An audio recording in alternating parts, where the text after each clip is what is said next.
Hello, good morning. This is Anastasia Battle filling in for Harley Schlanger, and this is December 29th, 2022. And today I'd like to open the discussion of as to why we're facing this thermonuclear war danger that we're facing now. If you look at what's happening in the world, you might wonder, why aren't there more people responding from Europe or the United States? Are they really just incapable of understanding that we could annihilate the human race? Now, I don't think it's a question of whether people could understand. I think it's more a question of, do people have the intellectual courage to do it? Our organization, what we have been fighting for the last 50 years is not just to take down and dismantle empire, but to create a new just economic order in the world. What Helga Seppler-Rusch is calling right now a new security and development architecture. She has some 10 principles that you should definitely look at, read over, and have discussions with about this concept, what kind of new world we would want to create right now. But with that, I get a lot of questions coming from people about, are we fighting the Americans? Are we fighting Europeans? Are we fighting NATO?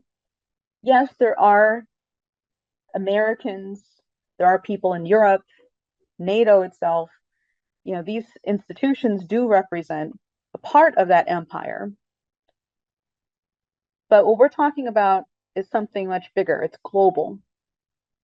Lyndon LaRouche called this the British Empire, or the Anglo-Dutch Empire. And ask yourself, did Britain ever really dismantle its empire? Did they give up the Commonwealth? When did they do that? I would argue they didn't. They never did. And the very same people, whether that be the royal families or oligarchical families in general, have never given up this idea that they control humanity. They control the world. And with a bankrupt international financial system of somewhere around $2 quadrillion in derivatives, $2 quadrillion, the GDP of the world could never, ever, ever bail that out or bail it in. It's physically impossible. There is absolutely no way to pay off that debt. So how are they going about to seize the world still? Because right now you have a new system that's emerged. Right? Many of you may know about the BRICS: Brazil, Russia, India, China, South Africa. Right? And many other nations have joined this now. They have a bank in there called the New Development Bank of the BRICS. This is very similar to what Lyndon LaRouche proposed, called the International Development Bank, that he posed in the 80s for the non-aligned movement. And what you saw with that non-aligned movement at that time was a spirit of taking down empire and asserting national sovereignty, asserting a concept of the right for development. Some leaders were killed, some leaders were assassinated politically. At that time, these nations may not have been strong enough to go up against empire, but now they are. This new system that's emerged in the world, this new paradigm, is the single most threatening thing to this empire, because this means that they can no longer control the world. They're going to go down one way or the other. Their system is hopelessly bankrupt. So the question for us is, are we going to let them provoke a thermonuclear war over it? Are we going to make sure to create this new system in the world that all of humanity can appreciate? Now I'm going to read you something. I want you to guess from what time period this is from.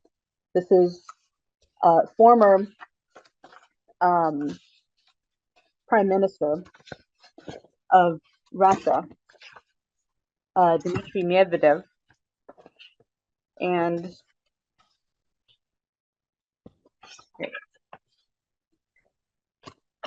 he says, particularly dangerous, in my view, are unilateral actions made in violation of the fundamental principles of the Charter of the United Nations, which is the main venue where the international community brings its problems. In fact, this is the only venue we have, even though some may not like it, but it truly is the only venue. And we understand the UN Charter calls for respecting the supreme power of law and the sovereignty of states. One more thing that I believe is important, considering my experience in politics, is the concept of state sovereignty. It should not be undermined, even if for the sake of achieving some immediate political gain, including an election to a particular post. Such attempts threaten global order. There have been many recent examples of the concept of state sovereignty being undermined. Military operations against foreign states bypassing the United Nations, declarations of illegitimacy of certain political regimes on behalf of foreign states rather than the people of the country involved, and imposing various collective sanctions, again, bypassing international institutions, are some of them. This does not improve the situation in the world. While rash military interference in the affairs of another state usually results in radicals coming to power. Such actions, which undermine state sovereignty, can easily lead to full-scale regional wars, even, I'm not trying to scare anyone here, with the use of nuclear weapons. Everybody should remember this, especially when we analyze the concept of state sovereignty. Maybe some people remember when this happened, when he said this. This was May of 2012. This was not yesterday. This was not a year ago. This was May of 2012 that Medvedev said this, the former Prime Minister of Russia. It's very truthful. And what people think of as sovereignty now has become incredibly clear, right? You've seen the overthrow of nations such as Iraq, Afghanistan, the attempt to overthrow Iran, the attempt to overthrow Syria, right? Libya, the overthrow of Libya. Look at what happened to these countries and look at where it's led now. I want to take just the recent view of Medvedev just from this past Christmas. So you can hear where the state of things have come. You can compare these two views from 2012 to now. So this was just from Christmas Day, December 25th. Dmitry Medvedev, former prime minister, writes, he says, regrettably, there is no one in the West we can negotiate with for years, perhaps decades ahead. One can forget about normal relations with the West. This is not our choice. Now let's do without them until a new generation of reasonable politicians come to power there. Let's be careful and vigilant. We will develop relations with the rest of the world, which is very big and has normal relations with us. He explains that Moscow still needs security guarantees, but without a change in heart and mind in the West, they mean nothing. He says, new disarmament agreements are currently unrealistic and unnecessary. The sooner the maximum security guarantees that suit our country are received, the sooner the situation will normalize. If we do not receive them, the tension will persist indefinitely. The world will continue to balance on the brink of World War III and nuclear catastrophe. We will do everything to prevent that.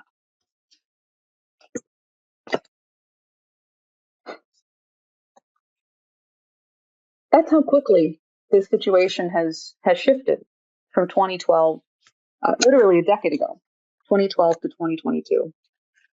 And it really brings out the importance of what our movement, what we're doing, that you have to rise above the ideology of whatever you believe in. I don't care if you're libertarian, if you're a leftist, if you're Alex Jones, I really don't care what you are. We have to rise above these ideological differences that people have and come together around creating a new just economic system in the world, a new security architecture in the world.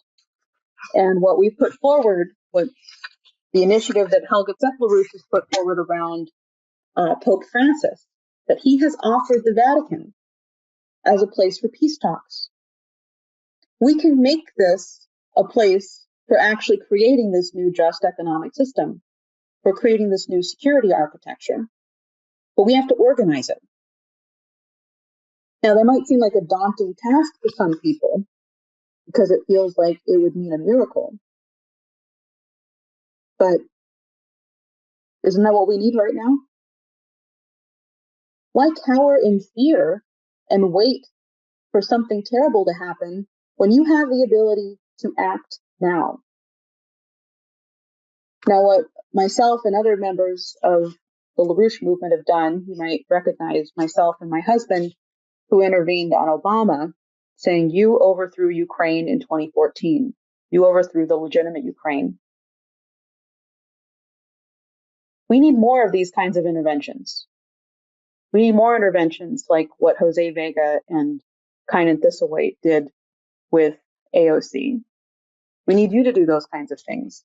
We need you to take this statement, this open letter that we put forward, Helga Zeppelrouche has put forward to Pope Francis in support of this initiative to use the Vatican for peace talks.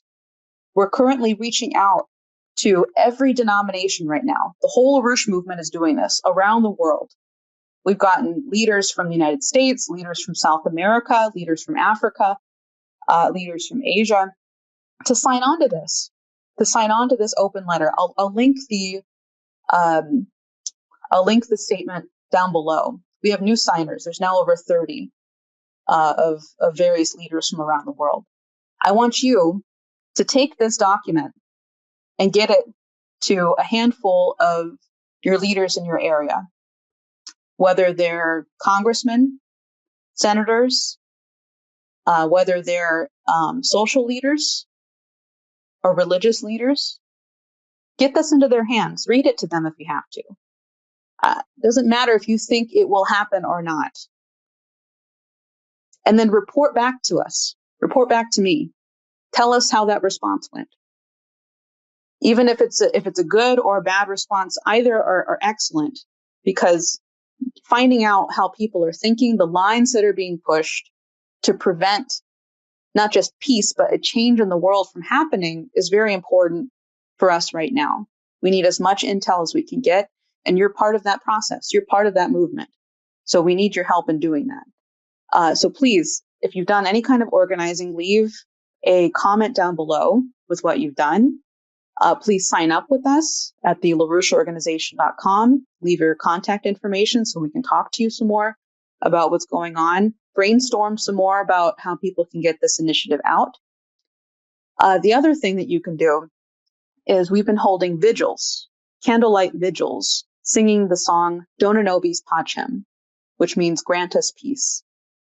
And every person here should learn this song and organize some kind of showing in your area, whether it's at your church, in the street somewhere. You could do it by yourself, but it's incredibly beautiful.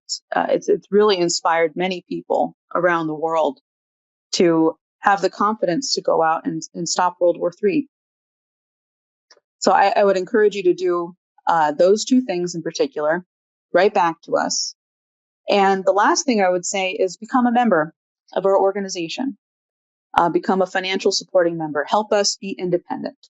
All of the money that we get, we use towards creating our initiatives, towards getting our organizers out in the street, printing out signs, getting our website updated and in motion, creating content like this. Please donate, become a member. You'll get the Executive Intelligence Review magazine and the Daily Alert. If you want to be informed every day, get the best news out there, subscribe to the Daily Alert. Get this membership. I'll leave the information for that also in the description. And with that, thank you so much for joining me today. I look forward to hearing from you and all the different organizing reports that you have. And I'll be talking to you soon. Bye.